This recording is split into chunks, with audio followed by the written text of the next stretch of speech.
हाय दोस्तों, आज के वीडियो में हम लोग देखेंगे दो चरों वाले रैखिक समीकरण linear equation in two variables का स्टैंडर्ड फॉर्म क्या होता है, सामान्य रूप।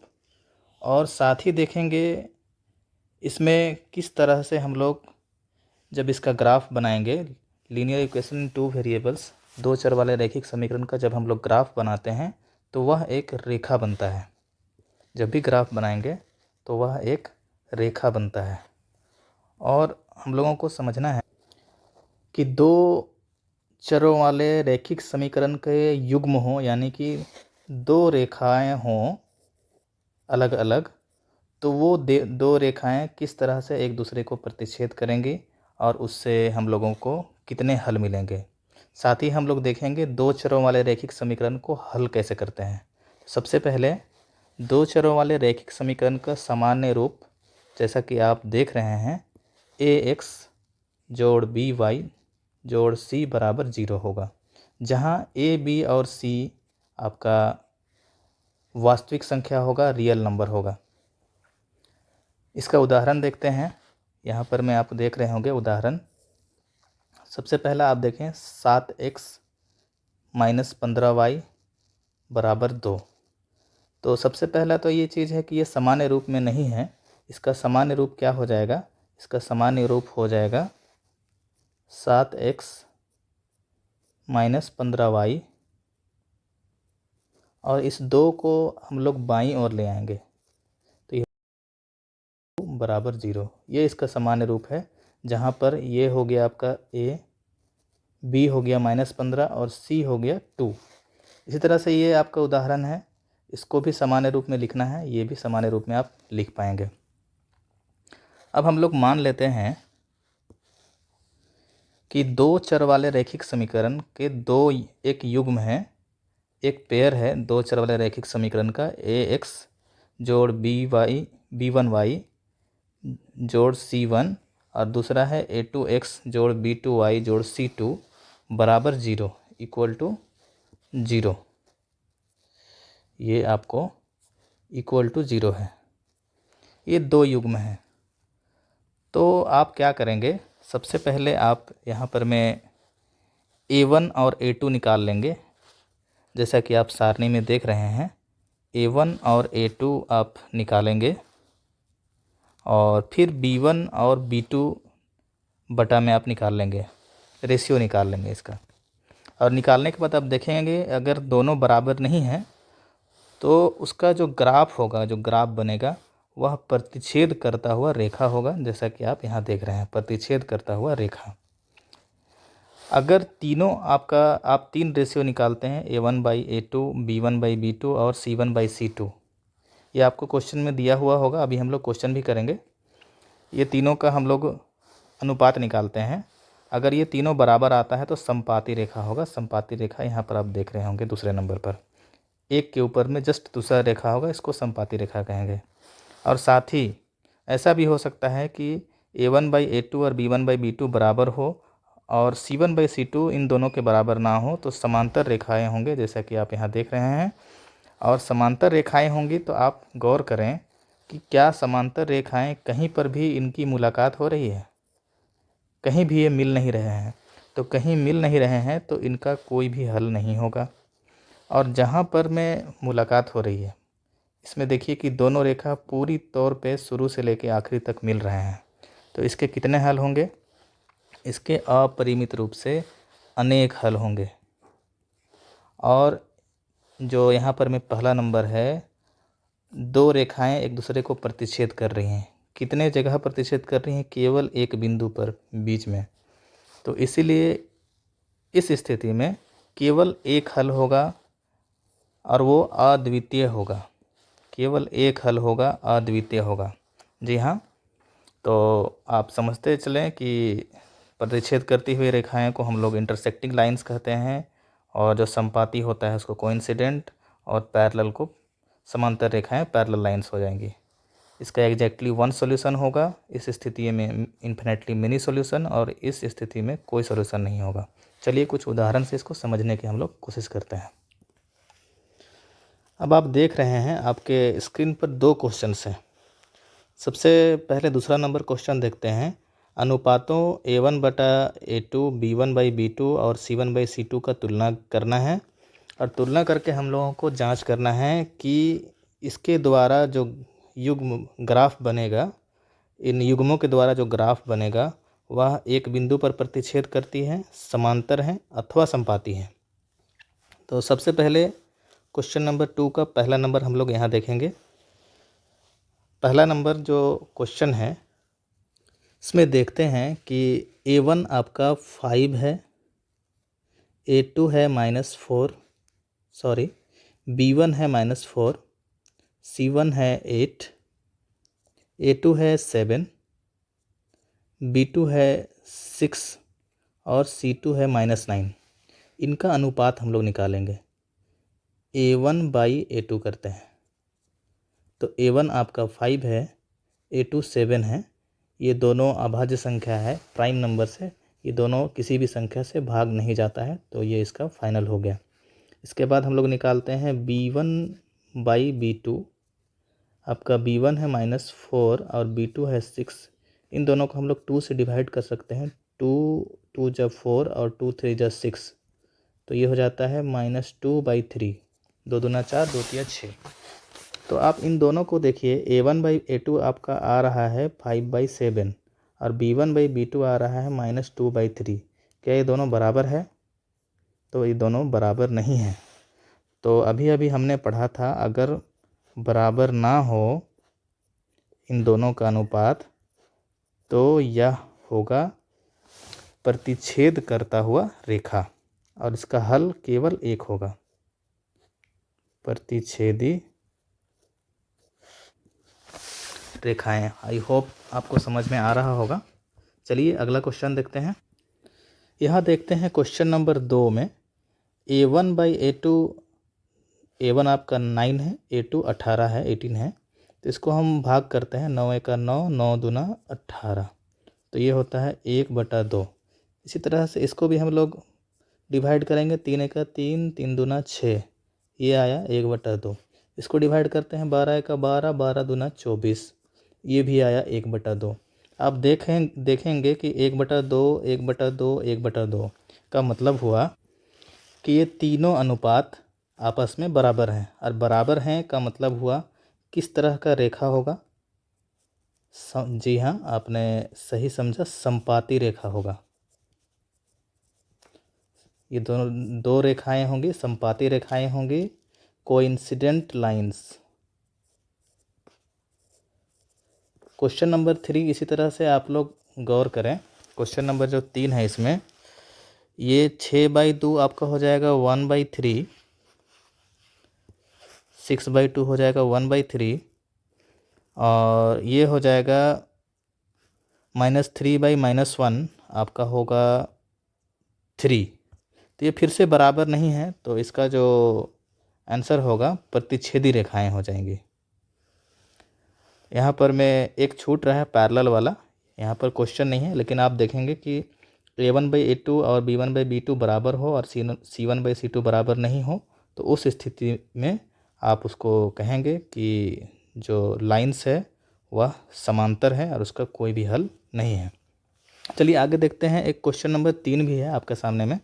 क्वेश्चन नंबर 3 को हम लोग ये जांच करना है केवल कि जो हल है वह संगत है या असंगत है, कंसिस्टेंट है या इनकंसिस्टेंट। तो संगत हम लोग उस स्थिति में कहेंगे जब ग्राफीय निरूपण, ग्राफिकल रिप्रेजेंटेशन प्रतिच्छेदी रेखा हो और संपाती हो, इंटरसेक्टिंग लाइन्स हो, कोइंसिडेंट लाइन्स हो, तो हम बोलेंगे कंसिस्टेंट है, और अगर पैरेलल लाइन होगा तो वो होगा इनकंसिस्टेंट। तो इसका बस मैं एक क्वेश्चन आपको करके दिखाऊंगा, बाकी क्वेश्चन आप लोग खुद करेंगे। मैं यहाँ आपके लिए क्वेश्चन नंबर 3 का 3rd नंबर कर रहा हूँ, ये क्वेश्चन। तो आप देखें यहाँ पर मैं ये सामान्य रूप में नहीं है, स्टैंडर्ड फॉर्म में नहीं है, इसीलिए मैंने इस 7 को बाईं ओर ले जाकर लिखा हुआ है। इसको बाईं ओर ले जाकर लिखा हुआ है। आप यहाँ पर क्वेश्चन देखें तो A1/A2 करते हैं। जब हम A1/A2 निकालते हैं तो आप देखेंगे ये A1 हो गया 3/2 और A2 हो गया आपका 9। तो ये 3 से भाग होगा, 3 एका 3 और 3 तिया 9। तो ऊपर में आपका बच गया 1 और ये 3 और 2 दोनों गुना हो जाएगा, मल्टीप्लाई हो जाएगा, ये हो जाएगा 6। इसी तरह से यहाँ 5 एका 5 और 5 दूना 10 हो गया और ये 3 नीचे आके 2 से गुना हो जाएगा, तो हो जाएगा ऊपर में 1 और नीचे 3 दूना 6। और यहाँ पर मैं देखेंगे ये minus and minus cancel out हो जाएगा, दोनों प्लस से गुना होके, और 7 एका 7 और 7 दूना 14, तो यहाँ बच रहा है 1/2। तो आप देखेंगे कि A1/A2 बराबर है B1/B2, लेकिन C1/C2 बराबर नहीं है। तो इसका जो ग्राफीय निरूपण होगा वो कैसा होगा, समांतर रेखा होगा। और समांतर रेखा होगा इसका मतलब कोई हल नहीं होगा, और कोई हल नहीं है मतलब यह असंगत है। जहाँ भी आपको कोई हल नहीं मिलेगा वो असंगत होगा, और जो बाकी बच जाएगा वो होगा संगत। चलिए आगे हम लोग बढ़ते हैं और हम लोग देखेंगे जिस भी समीकरण का एक हल होगा, केवल और केवल एक हल, अर्थात जिस समीकरण का ग्राफीय निरूपण प्रतिच्छेद करता हुआ रेखा होगा या संपाती होगा, उसका ही हम लोग हल निकालेंगे। और किस तरह से निकालेंगे, उसको निकालने की कितनी विधि है उसको देखते हैं। तो आप देखेंगे दो चरों वाले रैखिक समीकरण को सॉल्व करने के लिए, हल करने के लिए आपके पास में कुल 4 विधियां हैं। पहला है प्रतिस्थापन, दूसरा है विलोपन, तीसरा है वज्रगुणन और चौथा है ग्राफीय विधि। आज के वीडियो में हमने 2 विधियों को कवर किया है। अगर आप तीसरा और चौथा भी जानना चाहते हैं तो आप कमेंट करें, मैं उस पर भी वीडियो बनाऊँगा। तो चलिए प्रतिस्थापन विधि से एक क्वेश्चन हम लोग करते हैं और इसको समझने की कोशिश करते हैं। तो आपके सामने ये सवाल है, प्रतिस्थापन विधि द्वारा निम्न रैखिक समीकरण को युग्म को हल कीजिए। मतलब सब्स्टिट्यूशन मेथड से आप लोगों को लीनियर इक्वेशन का जो पेयर है उसको सॉल्व करना है। तो हमने क्वेश्चन को लिखा हुआ है, आप देखेंगे। तो ये 2 समीकरण हैं, इसका नाम हम दे देते हैं समीकरण नंबर 1 इक्वेशन 1 और इसको दे देते हैं इक्वेशन 2। आप इन दोनों में आसान इक्वेशन को तलाश करें। आसान हम उसको कहेंगे जिसमें x के साथ कोई भी कोफिशिएंट या y के साथ कोई भी कोफिशिएंट ना हो। ऐसा कोई है क्या? तो हम लोगों को ये दूसरे वाले समीकरण में आप देखें कि x के साथ कोई भी कोफिशिएंट नहीं है। तो आप क्या करते हैं, समीकरण 2 से x बराबर आपका हो जाएगा, ये प्लस 2y इधर चला जाएगा दाहिनी ओर तो माइनस हो जाएगा, तो x बराबर हो जाएगा 3 घटाओ 2y। ये हो गया समीकरण नंबर 3। 2 से हमको एक तीसरा समीकरण प्राप्त हुआ। आप चाहें तो 1 से भी निकाल लें या फिर यहाँ से y भी निकाल लें, लेकिन आपको करना क्या पड़ेगा, आप इस मान लीजिए 1 को लेके जाते हैं तो -15y को इधर लेके जाएंगे तो ये +15y होगा। फिर 7 गुना है उसको भाग भी करना होगा, तब जाके आपको x निकलेगा। तो ये निकालना थोड़ा सा मुश्किल होगा। अगर हमारे पास कोई चॉइस नहीं होगा तब तो हम यही करेंगे, लेकिन यहाँ पर मैं चॉइस था कि x का कोई भी गुणांक नहीं है तो हम लोग इस विधि से आगे बढ़ रहे हैं। तो हमने निकाल लिया x बराबर 3 घटाओ 2y। अब इस तीसरे को हमने 2 से निकाला है तो इस मान को हम लोग 1 में पुट करेंगे, 1 में इसको रखेंगे। तो हमने समीकरण 3 का मान समीकरण 1 में रख दिया है। समीकरण 1 को हमने एक बार यहाँ पर नोट डाउन किया फिर से, और यहाँ पर देखिए x के जगह में हमने चेंज कर दिया है 3 - 2y। इसके बाद आगे हम लोग गुना करेंगे, 7 को 3 से गुना करेंगे तो 7 3 जा 21 हो जाएगा। 7 को 2 से गुना करेंगे, 7 दूना 14 हो जाएगा, और ये हो जाएगा -15y बराबर 2। इसको हम लोग आगे हल करते हैं। y और y इन दोनों को एक साथ हम लोग हल करेंगे। यहाँ देखेंगे इसमें भी माइनस है, यहाँ भी माइनस है, दोनों में माइनस है तो दोनों को जोड़ेंगे हम लोग। 15 और 14 को ऐड करते हैं तो ये हो जाता है 29, और आपके दाहिने तरफ में 2 है, ये 21 अकेला बच गया था, उसको दाहिने तरफ ले जाते हैं, ये हो जाता है -21। तो इस तरह से ये हो गया -29y, और इधर हो गया ये 21 बड़ा है 2 छोटा है, 21 में माइनस है 2 में प्लस है, तो हम लोग घटाएंगे, अलग अलग चिन्ह है। 21 में 2 घटाएंगे तो ये हो जाएगा -19। तो फाइनली y बराबर हमको प्राप्त होता है -19 बटा -29। ये माइनस माइनस कैंसिल आउट हो जाएगा तो हमारा हल आता है 19 बटा 29। तो y हम लोगों को प्राप्त हो गया है 19 बटा 29। इसी तरह से हम लोग x का मान निकालेंगे। आगे हम लोग समीकरण 1 से आगे बढ़ते हैं। 7x माइनस 15y बराबर 2 है। इस माइनस 15y को मैंने दाहिनी ओर लेके हम लोग जाते हैं और 2 को हम लोग बाईं ओर ले आते हैं, तो 2 माइनस हो गया और -15 उधर जाके प्लस हो गया। इसको हम लोग ऐसे भी लिख सकते, 15y बाईं ओर और 7x माइनस 2 दाहिनी ओर। अब यहाँ पर 15 गुना y है, तो हम क्या करते हैं, इस 15 को नीचे की ओर ले गए, मतलब भाग में इसको लिख दिया। ये हो गया समीकरण नंबर 4, क्योंकि 3 तक हम लोग ले चुके हैं। अब समीकरण 4 का मान, समीकरण 4 हमको प्राप्त हुआ है समीकरण 1 से, इसको हम लोग 2 में रखते हैं। और एक बात आप ध्यान देंगे, समीकरण 2 से जब हम लोग निकाले थे तो x निकाले थे, यहाँ हम लोग y का मान निकाल लिए हैं। x का मान निकालने से हम लोगों को y प्राप्त हुआ था और y का मान निकालने से हम लोगों को x का मान प्राप्त होगा। तो चलिए समीकरण 4 का मान को हम लोग रख देते हैं किसमें, समीकरण 2 में, क्योंकि इसको हम लोग 1 से निकाले हैं। तो समीकरण 4 का मान को हम लोग 2 पर रख रहे हैं। x जोड़ 2y बराबर 3, यह है समीकरण 2। यहाँ पर मैं y के जगह में हमने रख दिया 7x माइनस 2 बटा 15। इसको हल करेंगे तो ये हो जाएगा x जोड़, ये 2 और 7 गुना होगा, 2 सते 14 x, ये 2 और ये 2 भी गुना होगा, 2 दूना 4 साइन के साथ बटा 15 बराबर 3। इसको हम लोग आगे हल करेंगे। आगे हम लोग इसको हल करते हैं। यहाँ x का हर 1 है, 15 और 1 को अगर हम लोग गुना करते हैं तो 15 1 का 15 हो जाएगा, ये हो गया हर। फिर x में यहाँ कोएफिशिएंट कुछ भी नहीं है, 1 से इस 15 को डिवाइड करते हैं तो 15 आएगा भागफल, और फिर से जो भागफल आया 15 उसको 1 से गुना करेंगे तो 15x जोड़ 15 से 15 को भाग करेंगे, इस 15 से इस 15 को, तो भागफल 15 1 का 15 तो 1 होता है, और 1 से इन दोनों को गुना कर देंगे तो 14x माइनस 4। 15x 14x को जोड़ दिए तो आ गया 29x माइनस 4, और इस 15 को इस साइड ले गए हम लोग, भाग में है तो गुना हो जाएगा, 3 गुना 15, 29x हो गया। इस -4 को फिर से हम लोग दाहिनी ओर ले गए तो +4 हो गया, तो 29x बराबर 45 घटाओ 4 -4, ये सॉरी ये +4 हो जाएगा।